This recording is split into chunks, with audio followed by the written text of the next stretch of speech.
I was halfway through the line at Riverstone Community Bank when my mother's voice cut through the lobby like a knife. "Oh my God, is that you?" Every head turned. The Christmas tree in the corner blinked red and green like it was enjoying the show. I kept my eyes on the marble floor and pretended I didn't hear the shame in her tone, like I'd walked in wearing the smell of failure. "My name is Maya Hart. I'm 34. I live in Philadelphia now." And in my purse, an ugly, cracked thrift store bag I bought for $12 on purpose, were documents that could erase my family's entire identity. My mom, Lorraine Hart, moved closer, her perfume arriving before her smile did. Her hair was perfectly curled, her wool coat looked like it belonged on a magazine cover, and behind her stood my little sister Sloane. Draped in designer, an engagement ring sparkle like a human trophy case. They didn't hug me, they never did. Mom's eyes flicked over my coat, the bag, my shoes, and landed where she always landed, on the version of me she liked best. The version who looked like she needed them. "Maya," she said, drawing out my name like it was a disappointment she'd been forced to pronounce. "I didn't know you still banked here," I shrugged lightly. "Just taking care of something." Sloane smiled sweetly, the kind of smile that says, "I'm about to enjoy this." "Still doing that nonprofit thing?" she asked. "Or did you quit again?" I let my shoulders slump just enough to sell it. "Still working." Mom's voice softened, fake soft. "Honey, you know you can tell us if you're struggling." Struggling, that word was her favorite. She used it like a leash. The teller called out, "Next." Mom stepped closer and lowered her voice, but not enough. "Your stepfather said you missed rent last year." I blinked slowly, like it hit a nerve. "That's not really," Sloane giggled. "Mom, stop, she'll cry." My heart didn't race, it didn't break, it didn't even hurt like it used to, it just remembered. Because they'd done this every year since I was 18. The annual ritual, public pity, private humiliation. They invited me home for Christmas to reconnect. But really, they wanted to watch me sit at their table like a cautionary tale while Sloane collected applause for simply being the daughter who stayed. Obedient. What they didn't know was that I hadn't come to deposit money. I had come to take their power.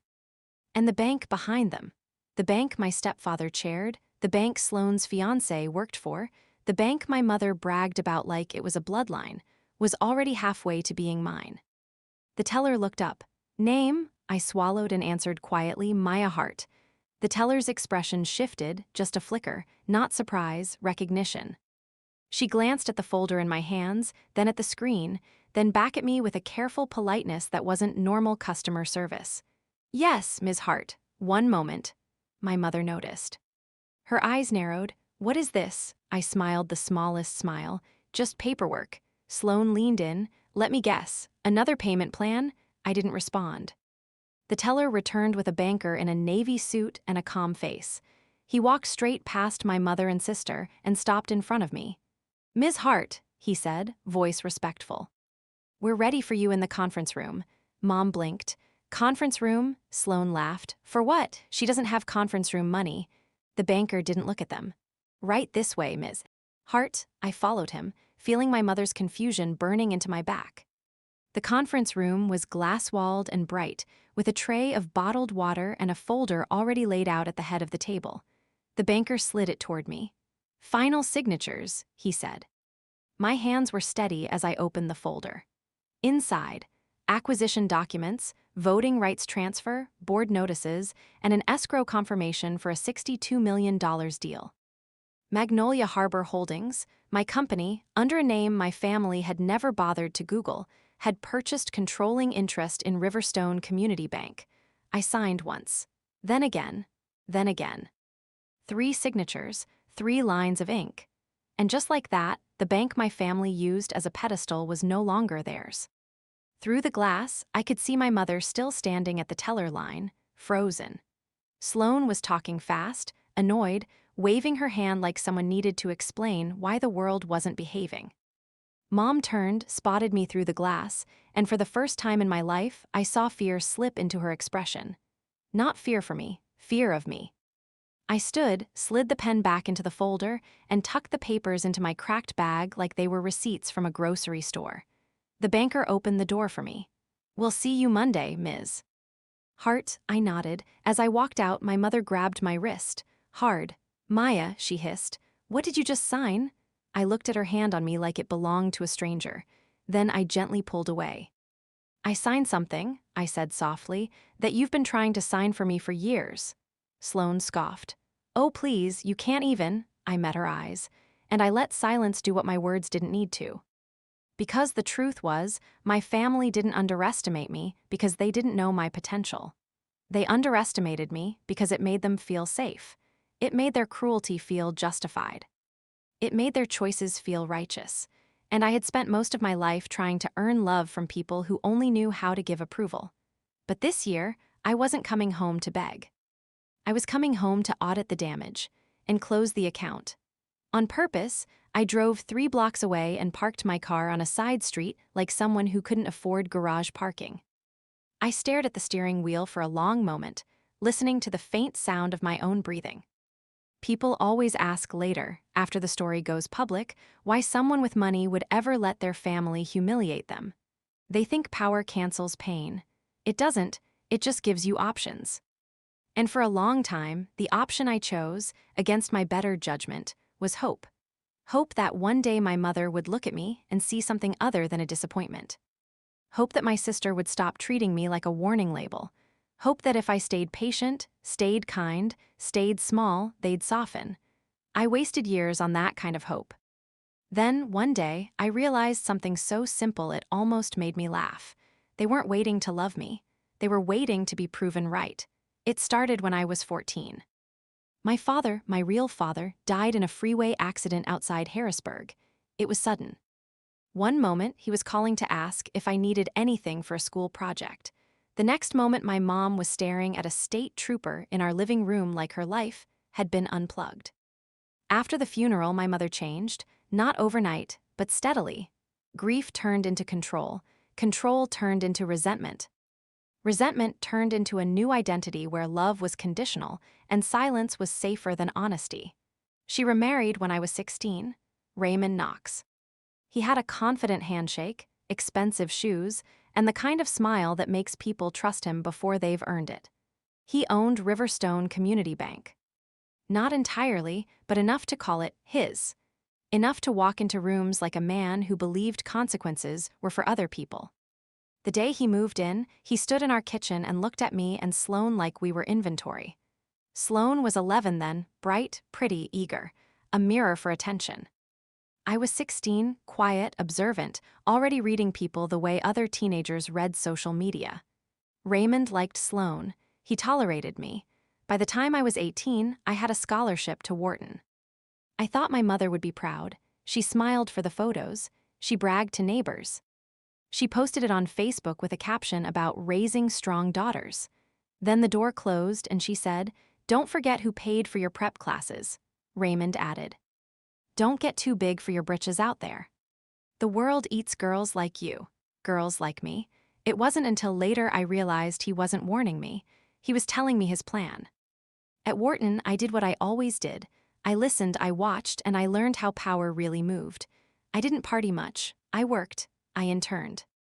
I built skills quietly because deep down I had always known I might need to save myself. By 22, I had a job in compliance analytics at a major financial consulting firm in New York. By 27, I was leading audits for regional banks, and that's when I saw it. The numbers didn't add up, not on one bank, on Riverstone, my stepfather's bank. It was subtle, like rot behind a painted wall. Loan loss reserves that looked too perfect. A suspicious rhythm of internal transfers right before quarterly reporting. Small subsidiaries with no business reason to exist, moving money like shells in a street hustle. I stared at the data for a week, then a second week, then a third. Finally, I called my mother. I hadn't called to ask for anything in years. I called to warn her. "Mom," I said, voice tight, "I'm seeing anomalies at Riverstone." Her tone was bored. "Anomalies?" "I'm serious. There are patterns that look like." Raymond's voice cut in from the background. "Who is that?" She covered the receiver. "Ray, it's Maya." A pause, then his voice louder now. "Tell her to stop snooping. Tell her to focus on whatever little job she's got." My mother returned colder. "Maya, don't start." Your stepfather built this family. This isn't about family, I said, pulse rising. It's about federal exposure. It's about— Stop, she snapped. You always do this. You always think you know better. That's why you can't keep relationships. That's why you always end up alone. I went quiet, not because I had no response, because I finally understood the rule. Truth wasn't welcome if it threatened their comfort. I hung up and sat in my apartment staring at my laptop until my eyes burned. That night, Sloane posted photos from a Riverstone charity gala. She wore a dress worth more than my rent. Raymond stood beside her, hand on her shoulder like a proud father, smiling for cameras. Caption, so grateful for the family that supports my dreams. I almost laughed. Supports her dreams. Because behind the scenes, my mother had called me unstable to anyone who asked. She told relatives I couldn't handle corporate life. She told friends I had big ideas but no follow-through. They didn't know I had been offered partnership track. They didn't know I turned it down because I'd been building something else. Magnolia Harbor Holdings started as a spreadsheet and a stubborn refusal to stay small. I didn't build it to punish them. I built it because I wanted a life where no one could threaten me with abandonment again. The first bank I helped buy was failing. A sleepy credit union in New Jersey with outdated tech and a scandal no one wanted to clean up. I used a network of investors who believed in turnaround models and transparency.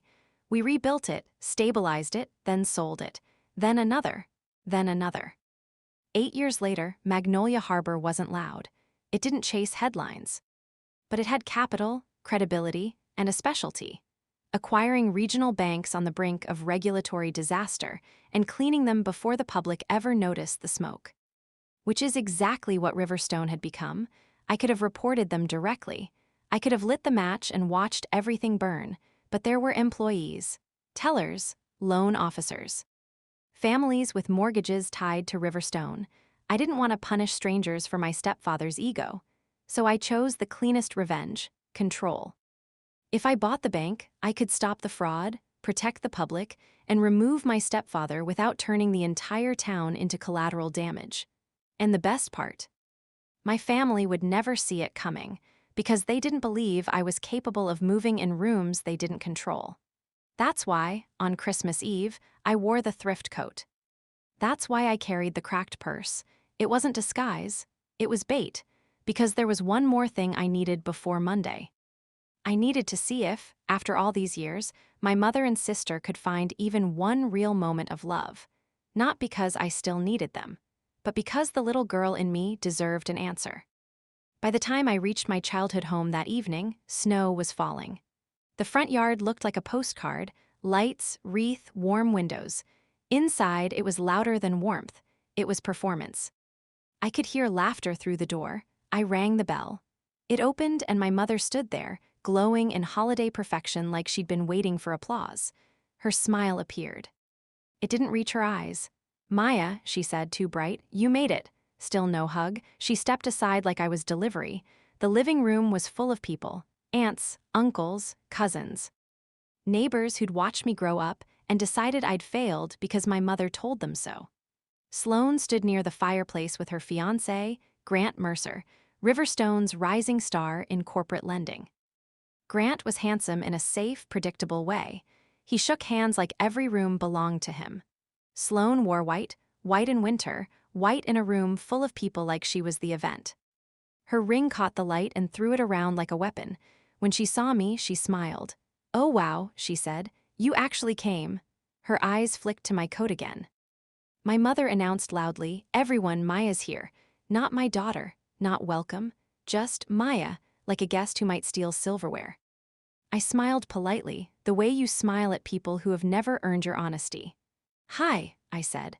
Uncle Derek, already halfway into bourbon, called out, "So, Maya, how's the big city?" "Still doing whatever it is you do," my mother answered for me. "She helps nonprofits with budgeting." Sloane corrected, "She does spreadsheets." Laughter bubbled around the room. I felt it in my chest like an old bruise being pressed. Grant tilted his head. "That's admirable," he said, like he was praising a child for drawing inside the lines. Sloane put a hand on his arm. "I told you she's sweet. She just never had ambition." My mother added quietly, some people aren't built for success. There it was, the sentence that had shaped my entire life. Not built for success. I nodded slowly and let the moment pass over me like wind. I didn't defend myself. Defense invites debate. Debate invites their favorite game, proving you're still beneath them. Instead, I played my part. I sat in the corner with a glass of water while everyone celebrated Sloane's engagement, Grant's bonuses, Raymond's leadership, and my mother's sacrifices. Then, after dessert, Raymond appeared with a folder. He carried it like he carried everything, confident, smug, already convinced he'd win. He set it on the coffee table and said, "Maya, we need a minute." The room quieted. Everyone leaned in. This was planned. My mother's voice softened again. "Honey, we've been worried. You're 34 and you're still kind of floating." Sloane sighed dramatically. "Mom, just say it." Raymond opened the folder. "We're offering you a gift." I raised an eyebrow, careful. "A gift?" "Yes," my mother said. "A fresh start." Raymond slid a document toward me. $10,000. The room murmured approval. I glanced at the paper, and my stomach went cold. It wasn't a gift. It was a waiver. A legal surrender of any claim to my late father's portion of a family trust. Assets tied to Riverstone's stock, properties, and a historic house my grandmother once owned in the old arts district. My grandmother, the only person who ever looked at me like I wasn't a problem to manage. I stared at the waiver and felt something inside me go still. Not rage, something worse. Clarity. My mother's voice turned gentle, almost maternal. "We know you struggle. We know you've had a hard time. This will help you." Sloane leaned forward, eyes bright. "And it's fair, Maya. Grant and I are building a life. We can't do that if you're hanging around with claims." Raymond smiled. "Sign and we'll wire the money tomorrow." I looked up at my mother. "You want me to sign away Dad's trust?" Mom's eyes sharpened. "Don't be dramatic. Your father would want you stable." Raymond added, "You've never contributed to this family." I wanted to laugh. Contributed?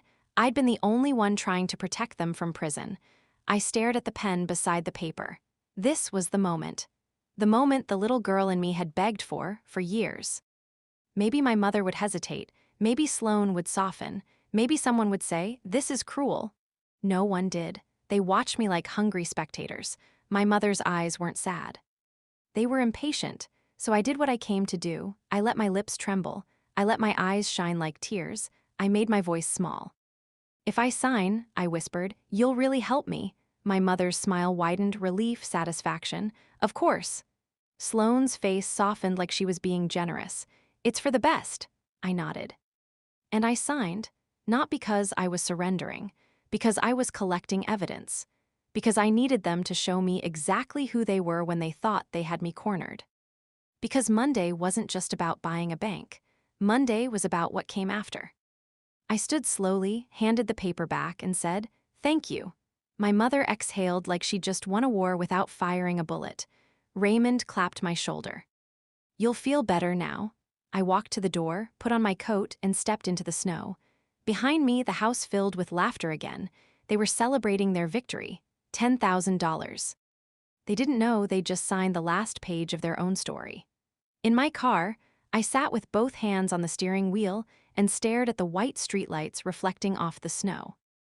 My chest felt heavy, not because I'd lost something, because I finally stopped pretending I had a family. My phone buzzed, a message from my attorney. Escrow confirmed, board notices ready. Monday, 9:00 a.m. I closed my eyes, then I dialed my assistant. "Jules," I said quietly, "move the timeline up." Jules didn't ask questions, she never did. "Understood," she replied. "Do you want compliance in the room?" "Yes," I said, "and call the regulators." There was a pause. All of them, I repeated, because here's the thing my family never understood. My revenge was never going to be loud. It was going to be irreversible. Monday morning, Riverstone's headquarters looked like glass and ego. I walked in through the front doors wearing a black coat that actually fit, hair pinned back, face calm. No disguise, no apology. Security waved me through like they recognized me. Because they did. I'd been there before, not as family, as a buyer. The executive assistant at reception stood quickly. Ms. Hart, they're waiting. I nodded and followed her toward the boardroom. Through the hallway, I could see framed photos of Raymond shaking hands with governors, cutting ribbons, smiling like a man who thought he was untouchable. My stomach turned, not with fear, but with a strange sadness, because people like Raymond are always the same. They don't build empires, they build illusions. And they think everyone else is too stupid to see the scaffolding. The boardroom door opened. Inside sat the board, Riverstone's legal counsel, the CFO, and Raymond at the head of the table like a king waiting for tribute. Sloane was there too, sitting beside Grant, dressed like she was attending a wedding. My mother sat near the wall, hands folded, wearing a satisfied expression like she'd already planned what story she'd tell her friends about helping Maya finally grow up. Raymond's smile appeared when he saw me. It was indulgent, like here comes the family embarrassment dressed up for her check. "Morning," he said. "You lost." I took a seat without asking permission. Riverstone's attorney cleared his throat. "We're here to finalize the transfer of controlling shares." Raymond blinked. "Transfer?" Grant frowned. "What transfer?" Sloane leaned toward him. "Probably some small investor shuffle." The attorney continued, calm. "As of Saturday, Magnolia Harbor Holdings acquired 53.1% of Riverstone's voting shares." Raymond's face changed. The first crack. "That's not possible," he snapped. "I would know." The attorney slid documents across the table. "It's filed, it's confirmed." Grant's voice rose. "Who is Magnolia Harbor?" Silence. Everyone looked around. My mother's eyes scanned faces, confused. Sloane's lips parted slightly, annoyed. Raymond's gaze moved slowly toward me, only because I was the only person not reacting. He stared, and for the first time, his confidence hesitated. "Maya," he said cautiously, "what is this?" I reached into my cracked purse and pulled out the folder from the bank conference room. Then I slid it onto the table. "My company," I said softly, "is Magnolia Harbor." A silence fell so hard it felt like gravity changed. My mother's mouth opened. Nothing came out. Sloane blinked like she hadn't heard me correctly. Grant looked at me, then at the papers, then at Raymond like his brain was trying to catch up. Raymond laughed once, sharp, disbelieving. "You're lying." I didn't raise my voice, I didn't smile. I simply pushed the escrow confirmation forward. $62 million. His eyes dropped, read the numbers, and I watched something old and ugly flicker behind them. Not fear, rage, because men like Raymond don't get angry when they lose. They get angry when they realize someone they dismissed was capable of beating them. My mother finally found her voice. "Maya," she whispered. Where did I get it?" I finished for her. I looked at her, and my voice stayed gentle because my anger for her had already burned out years ago. "I got it the way you told me to." Quietly, without complaining, without asking for help. Sloane snapped, "This is insane. You don't have that kind of money." I turned to her. "You never asked." "You just decided." Grant's jaw tightened. "Why are you doing this?" I took a slow breath. This was the moment the room expected a villain's speech. They expected me to gloat, to punish, to expose. But revenge doesn't need theatrics. Revenge needs receipts. "I'm doing this," I said, "because Riverstone is sitting on fraudulent loan structures and synthetic reserve padding that will trigger a federal investigation within months." Raymond slammed his hand on the table. "That is a lie." I tapped my folder. "It's documented." The CFO's face went pale. The board members shifted, suddenly uncomfortable. Grant's eyes narrowed. "What are you talking about?" I looked at him. "Ask Raymond why Riverstone has 3 shell subsidiaries moving internal loans in circles every quarter." Sloane's voice trembled slightly. "Stop." My mother stood up, hands shaking. "Raymond, is that true?" Raymond's stare turned cold. "Sit down, Lorraine." She froze. That one sentence, so controlling, so casual, told the room more than any spreadsheet could. I turned to the attorney. "Proceed." The attorney nodded. "Per the acquisition agreement, Magnolia Harbor will appoint new board leadership effective immediately." Raymond pushed back his chair. "Over my dead body." I met his eyes. "You don't get to threaten me in rooms you no longer own." His nostrils flared. "This is family." I laughed once, soft. "Family?" My voice didn't break, but something in me did anyway.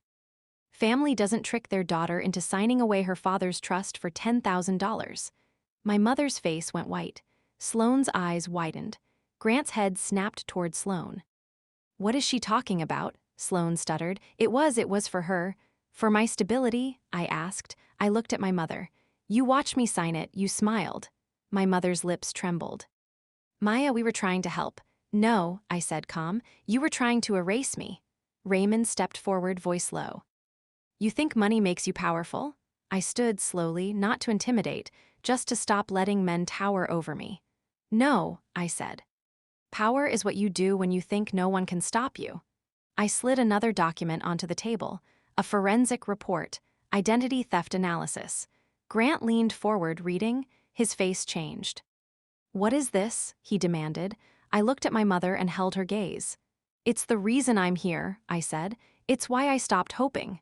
My mother's breath hitched. Raymond's eyes sharpened, sensing danger. I spoke clearly.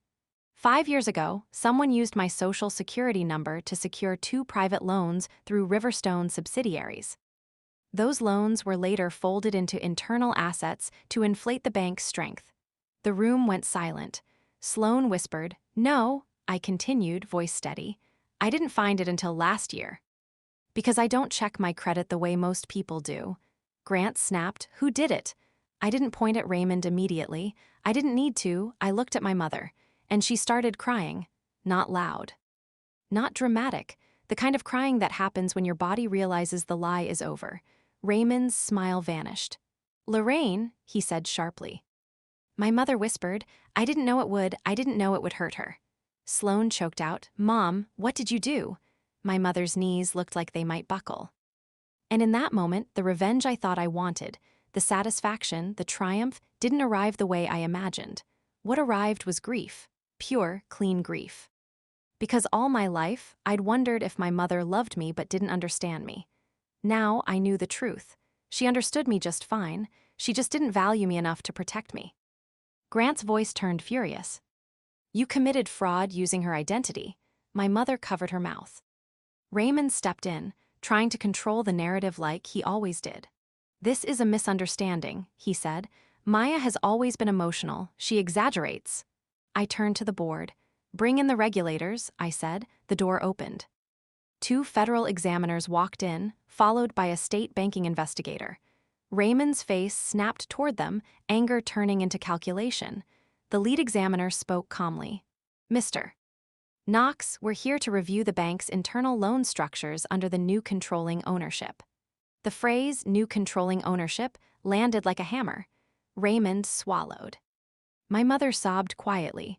Sloane looked like someone had switched off the lights behind her eyes. Grant stared at the table, hands clenched. And I sat back down because this wasn't a family fight anymore. This was an audit. Over the next 48 hours, Riverstone's world began to shift, not with a dramatic crash, with quiet seizures.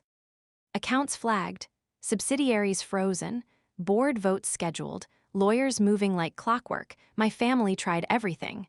My mother called me 15 times. Sloane texted apologies that sounded more like panic than regret. Raymond threatened me through voicemails, calling me ungrateful, unstable, a traitor. Then he tried a different approach. He went to the press. A local business reporter received an anonymous tip. Rival investor uses family dispute to launch hostile takeover. The headline hit by Tuesday morning. My phone buzzed nonstop, but I didn't panic, because I had prepared for that too. I released a single statement through Magnolia Harbor. Acquisition was conducted lawfully with the intent to stabilize Riverstone and protect depositors amid identified internal risk. No drama. No emotion, just truth. And then the real twist happened. Wednesday afternoon, a federal investigator asked to meet me privately. He was older, calm, the kind of person who'd seen every version of human desperation. He placed a file on the table. "Ms. Hart," he said, "we need to ask you something." My stomach tightened. "Yes," he opened the file. Inside were documents I hadn't seen before, loan applications, signatures, internal approvals. My mother's signature was there, but so was another, my father's. My deceased father. My hands went cold. "That's impossible," I whispered. The investigator didn't react. It's not impossible if it's forged. I stared at the signature. I knew my father's handwriting. I had birthday cards, old notes. This was close but wrong. I looked up slowly. Who did this? The investigator's eyes didn't soften. That's what we're determining. But the approvals came through Riverstone's executive chain. Raymond. My throat tightened. In one moment, the story I thought I understood got darker. This wasn't just my mother trying to keep me manageable. This was Raymond using my identity and my father's memory as tools. A cold wave of rage rose in me, not loud, not screaming, but sharp and clean. The kind of rage that doesn't make you cry. It makes you decide. That night, I drove to my grandmother's old house in the Arts District, the one my mother had pushed me to sign away. It sat quiet under the streetlights, boarded windows, weeds frozen in the yard. I stood at the front gate and remembered my grandmother's hands, warm and sure. She used to tell me, "Maya, people will try to shrink you because your size scares them. Don't you ever apologize for taking up space." I hadn't thought about that in years, and suddenly I understood something I hadn't allowed myself to say. I wasn't just buying a bank. I was reclaiming my father's name. I was reclaiming my own. On Thursday morning, I requested an emergency board session. Raymond arrived like a man still pretending he owned the air. My mother looked exhausted, eyes swollen. Sloane looked smaller than I'd ever seen her. Grant didn't come. He resigned from Riverstone the night before. That alone told me he had a conscience. Raymond sat smirked. "So what, you want to play CEO now?" I leaned forward and slid the forged signature evidence across the table. His smirk faltered. The room went still. "You forged my dead father's signature," I said quietly. My mother gasped. "Raymond," Sloane whispered. "No," Raymond's eyes flashed. "You can't prove." "I don't need to prove it to you," I said. "I need to prove it to the court." His face tightened. "You're really going to do this? Destroy your mother, your sister?" I looked at my mother. She was crying again. But this time, I didn't feel the old instinct to comfort her, because comfort is what I had given her my whole life. Comfort while she chipped away at me. Comfort while she used me as the family's shame sponge. Comfort while she watched Raymond step on me and called it discipline. I spoke carefully. "Mom," I said, "did you know he forged Dad's signature?" My mother shook her head, sobbing. "No, I swear, Maya," Raymond snapped. "Lorraine, stop crying. You're making us look guilty." I watched my mother flinch at that, and something changed in her expression. Not love, not courage, but a tired realization. Like she finally saw the cage she'd helped build. She whispered, I did what you told me." Raymond's jaw clenched. I looked at the board. "Effective immediately," I said. "Raymond Knox is removed from all executive authority pending investigation." Raymond stood, furious. "You can't." I didn't flinch. "Yes," I said. "I can." Security entered. Raymond's eyes widened, looking around like he expected someone to rescue him. No one did, not even my mother. He stormed out. And for the first time since I was 16, the house felt quieter in my head. My mother looked at me then, really looked. "Maya," she whispered. "I didn't think you'd ever come back." I stared at her for a long moment. "I came back every year," I said. "You just never saw me." Sloane began crying, real crying, messy, not pretty. "I didn't know," she whispered. "I didn't know you were you." I looked at her and felt something unexpected. Not forgiveness, not hatred, just exhaustion. "You didn't know because you never asked," I said. She flinched. I stood. "I'm not here to punish you," I said, voice quiet. "I'm here to stop you from hurting me again." Over the next month, everything unfolded with the brutal pace of reality. The investigation expanded. Raymond's fraud wasn't just internal. He'd been laundering loan assets through shell entities tied to real estate developments. The bank wasn't just at risk. It had been a tool. My mother was interviewed multiple times. She cooperated. Sloane withdrew from the spotlight completely. Engagement paused. Social media deleted. Grant testified. Employees were protected. Depositors stayed calm. The community didn't collapse because the transition was controlled. That was my quiet revenge. Not burning the house down, taking the match away. 2 months later, I sat in a courthouse hallway while Raymond's attorney tried to negotiate. Raymond wanted a deal. He wanted leniency. He wanted to frame it as mismanagement. The prosecutor didn't smile. Forgery, identity theft, bank fraud, wire fraud, she said. This isn't a misunderstanding. It's a crime. Raymond's eyes found mine across the hallway. For the first time, he looked like a man who realized the person he underestimated had the power to end him. He leaned toward me, voice low. You think you won? I stared at him. This wasn't about winning, I said. It was about surviving you. His face twisted. You were nothing without us. I didn't raise my voice. I was everything despite you. He opened his mouth to reply, then the bailiff called his name. And he stood, hands trembling slightly, as if gravity had finally discovered him. After the sentencing, I went to my grandmother's house again. This time, the gate wasn't rusted. The yard was clean. The windows were open. The house had been transferred, quietly, legally, into a foundation I created, the Hart Morrison Fund. Scholarships for girls in Pennsylvania who were told they were too much, too emotional, not built for success. Girls like me. Inside, on the mantel, I placed one photo. My father, holding me as a baby, smiling. And beside it, a letter I found in one of my grandmother's old boxes during renovations. It was addressed to me. Maya, if you're reading this, it means you're old enough to understand something your mother may never learn. Love is not a bargaining chip. And anyone who makes you earn it is not offering love, only control. I hope you grow into the kind of woman who chooses truth even when it costs you comfort. And I hope one day you stop waiting for people to become who they should have been. Be proud, be big, be free. Grandma rose. I sat on the dusty floor and cried, not the crying of defeat, but the crying of release. Because the truth was, the part of me that wanted my mother to love me had been living like a hungry ghost for years. And that letter felt like someone finally calling my name in a room full of silence. On Christmas Eve the next year, my mother knocked on the door of my office. Not my home, my office. She stood in the hallway, smaller, older, her hair less perfect. No perfume, no performance, just a woman holding a paper bag like it weighed a ton. I don't deserve to ask, she said quietly.